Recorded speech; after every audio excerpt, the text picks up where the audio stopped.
सुप्रभात। दशहरा उत्सव के अंतर्गत आयोजित आज के इस कार्यक्रम में इस मंच से रामलीला का मंचन छात्रों द्वारा किया जा रहा है। वचन और प्रतिज्ञा के आगे हार कर भगवान श्री राम, लक्ष्मण जी और अर्धांगिनी माता सीता 14 वर्ष के वनवास के लिए निकल पड़ी। राम राम जय सीता राम, राम राम जय राजा राम, राम राम जय सीता राम।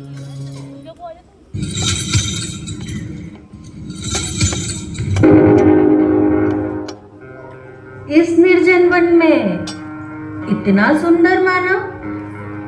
हे मानव, तुम्हारे चेहरे की कांति और व्यक्तित्व से तुम वनवासी तो नहीं जान पड़ते हो। तनिक हमारी शंका का समाधान कीजिए। तुम्हारे मुख की आभा से जान पड़ता है कि तुम कोई राजकुमार हो। अभी इस निर्जन वन में अपरिचित जान पड़ती हैं देवी। अवश्य ही, मानवों में सर्वश्रेष्ठ हो तुम। मैं रघुवंश शिरोमणि अयोध्या के राजा दशरथ जी का पुत्र राम हूँ। राम? वाह, कितना सुंदर नाम, जितना सुंदर रूप और उससे भी सुंदर नाम। आप भी अपना परिचय दे देवी। अवश्य। जिस प्रकार तुम मानवों में श्रेष्ठ हो, उसी प्रकार मैं राक्षसों में श्रेष्ठ अजय योद्धा लंका नरेश रावण की बहन शूर्पणखा हूँ। किंतु आपने तो मानव वेश धारण किया है देवी।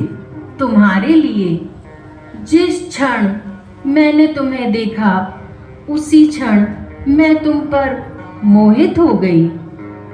अब मैं तुम्हारे समक्ष विवाह का प्रस्ताव लेकर आई हूँ। मैंने पत्नी व्रत लिया हुआ है। यह मेरी पत्नी जनक दुलारी सीता है। राम, तुम्हारी ही तरह यह कौन है?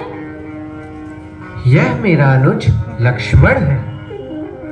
अच्छा, तो फिर तुमसे ना सही मैं इसी के साथ विवाह कर लेती हूँ। आप मुझे आज्ञा दे तो मैं इसी क्षण इस राक्षसी का सर्वनाश कर दूं।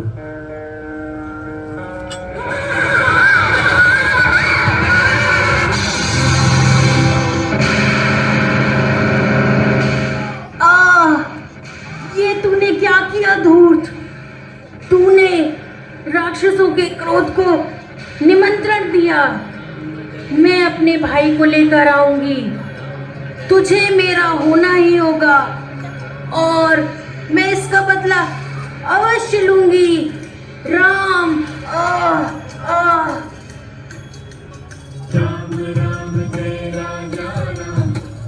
इस जंगल में इतना सुंदर स्वर्णमहल, क्या मैं सत्य नहीं कह रही? हाँ माता सीता, आप सटीक वर्णन कर रही हैं। स्वामी, आप मेरी इस अभिलाषा को पूर्ण कर दीजिए स्वामी। हे सीते, आप इस मृत को जीवित अवस्था में स्वीकारेंगी या मृत अवस्था में? हे नाथ, अलौकिक, इतना सुंदर आभा वाला यह मृत यदि जीवित अवस्था में मिल गया तो इसे अयोध्या ले जाऊंगी, इसे पालतू बनाऊंगी। किंतु यदि निर्जीव अवस्था में मिला तो यह स्वर्णिम मृच्छाल राज सिंहासन की शोभा को गौरवान्वित करेगी। जैसी आपकी इच्छा सीते। हे लक्ष्मण, तुम भी विवेक, पल और समय, इन चारों का अच्छी तरह से विचार करके सीता की रक्षा करना।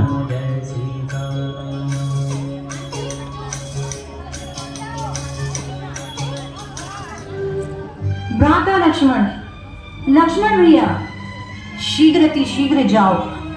तुम्हारे भैया अवश्य किसी संकट में हैं और सहायता के लिए पुकार रहे हैं। जाओ लक्ष्मण, जाओ। कदाचित यह भैया की आवाज नहीं जान पड़ती है।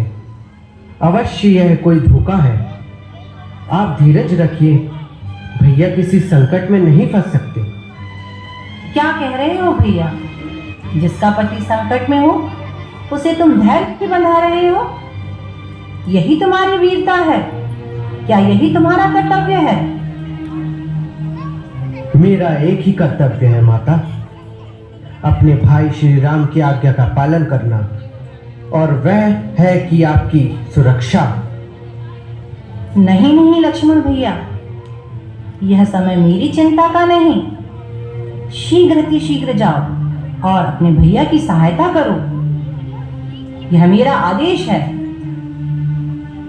ठीक है भाभी माँ,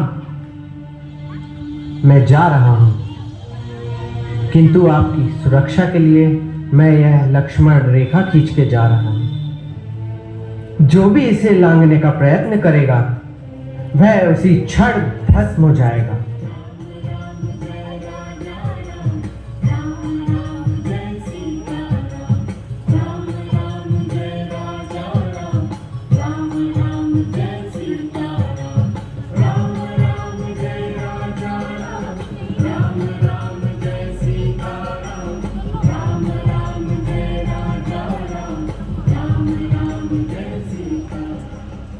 भिक्षाम देहि, भिक्षाम देहि।